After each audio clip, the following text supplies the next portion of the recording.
Hello दोस्तों, स्वागत है आप सभी का नए वीडियो में। आज के वीडियो में हम बात करने वाले हैं जो एनटीपीसी 2025 की जो बहाली आई है CN 6/2025, उसमें आप कौन सा बोर्ड को चुनें। तो इस टॉपिक पे बात करते हैं।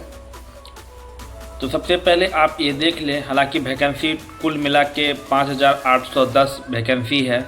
सारे कैटेगरी को मिला के, सारे बोर्ड को मिला के वैकेंसी बहुत कम है, बहुत कम मात्रा में वैकेंसी है। और सबसे अच्छी बात यह है कि कम मात्रा में ही है, लेकिन मतलब साल दर साल बहाली निकल रही है। पिछले साल भी बहाली निकली और इस बार भी निकली है। उम्मीद है कि अगले साल भी बहाली निकलेगी कुछ न कुछ सीटों पे।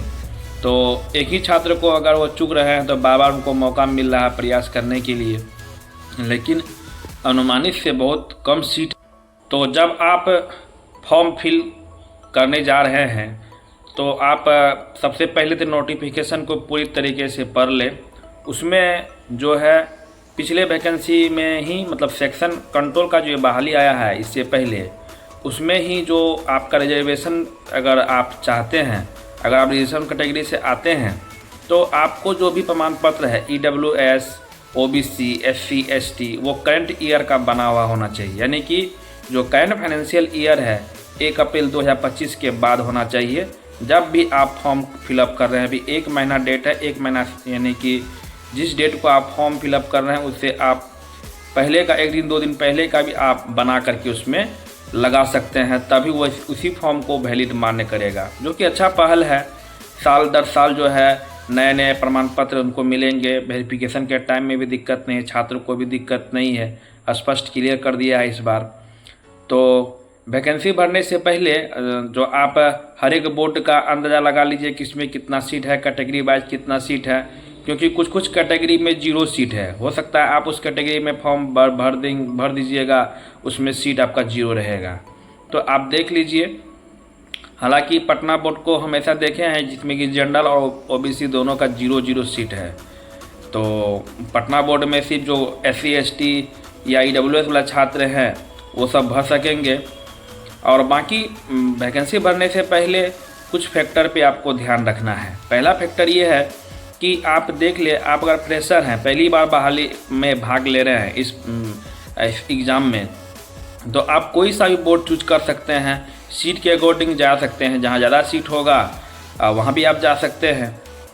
दूसरा नंबर चीज़ है, अगर आप कहीं आपका तैयारी अच्छा है तो आप अपने मन का बोर्ड चूज कर सकते हैं कि हम इस पे निकाल सकते हैं। या फिर आप इस बार एग्ज़ाम दिए हैं, मेंस भी दिए हैं, तो आप अपना आसपास का ही बोर्ड चूज कर सकते हैं। या फिर कोई अगर जॉब में है, ग्रुप डी में है, टेक्नीशियन में है, लोको पायलट में है, वो भी चाहते हैं कि NTPC का फॉर्म भरे, तो अपना नियरेस्ट जहाँ आपका घर के आसपास पड़ता है उसको भरिए।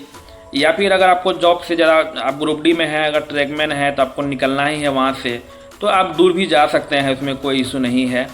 और फाइनली जो है आपको सिलेक्शन लेना है इसमें। हालांकि बहुत कम सीट है, कंपटीशन बहुत हाई होने वाला है। और सबसे इम्पोर्टेंट चीज़ मैं जो बताने जा रहा हूँ कि पिछले बार के कटअप को देख करके इस बार फॉर्म नहीं भरे, ठीक है, क्योंकि पिछले बार का कटअप जहाँ कम गया है वहाँ पे लोग अधिक भरेंगे ही और उसका कटअप भी ज़्यादा जाएगा।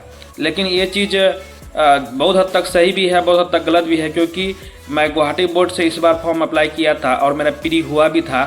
तो हम देखे इसमें कि बहुत ज़्यादा छात्र था और बहुत टॉप मोस्ट, मतलब इन्हें डेंजरस जोन में कहा जा रहा था गुवाहाटी को, क्योंकि पिछले बार का कटअप बहुत ही कम रहा था, प्री हो मेंस हो। क्योंकि पिछले बार भी मैं पास किया था, पिछले बार मैं मालदा बोर्ड से प्री निकाला था, मेंस भी निकाला था और लेवल 2 में सिलेक्शन मेरा हुआ था, बट हम गए नहीं। तो ऐसा नहीं है, पिछला बार का देख करके इस बार भर दिया। हालांकि इस बार भी गुवाहाटी कटअप लगभग बोर्ड के बराबर ही गया है, कोई खास ज़्यादा भी नहीं गया है। तो प्रीवियस ईयर का कटअप को देखते हुए आप लोग फॉर्म नहीं भरे। आपकी तैयारी, अगर आप फ्रेशर है तो आपका कहाँ अच्छा सीट है, क्योंकि इस बार जो है आपका ज़्यादातर पोस्ट निकला है गुड्स ट्रेन मैनेजर का, जो कि बहुत अच्छा पोस्ट है रेलवे के दृष्टिकोण से। इसके बाद कुछ टाइपिंग वाले पोस्ट भी हैं, स्टेशन मास्टर और CCTS का बहुत ही कम पोस्ट आया है। तो आप अपना तैयारी के अकॉर्डिंग देख सकते हैं, जो मैंने फैक्टर बताया 3-4 फैक्टर, उस फैक्टर को ध्यान रख करके आप फॉर्म भर सकते हैं। क्योंकि हम जो रेलवे का फॉर्म अप्लाई कर रहे हैं 2018 से ही फॉर्म अप्लाई कर रहे हैं। पिछले 2-3 एग्ज़ाम को मैं निकाला हूँ, पीटी भी निकाला, मेंस भी निकाला हूँ। तो मैं जो एक्सपीरियंस गेन किया हूँ उसको मैं बताया हूँ कि क्या क्या चीज़ होता है, क्योंकि हम हर एक बोर्ड को अपने मन से भर दिए हैं बिना किसी के कहे समझे, तो मैं रिजल्ट हुआ है। तो अगर आप तैयारी अच्छा है तो आप कहीं भी बोर्ड में जा कर के आप रिजल्ट ले सकते हैं।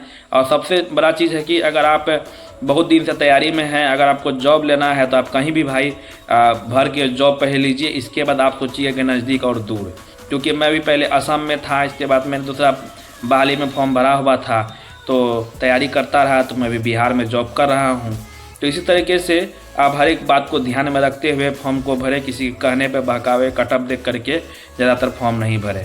हालांकि कटअप आप देख सकते हैं कि किसका कम किसका बेसी गया है, लेकिन ये फ्लक्चुएट होता रहता है, क्योंकि नंबर ऑफ कैंडिडेट और क्वेश्चन के जो है टफनेस के आधार पे कटअप डिसाइड होता है। यही कुछ बताना था इस वीडियो में। अगर वीडियो अच्छी लगी तो वीडियो को लाइक शेयर सब्सक्राइब ज़रूर कर दें, और अगर नए हैं तो चैनल को भी सब्सक्राइब भी कर दें। मिलते हैं नेक्स्ट वीडियो में नेक्स्ट अपडेट के साथ।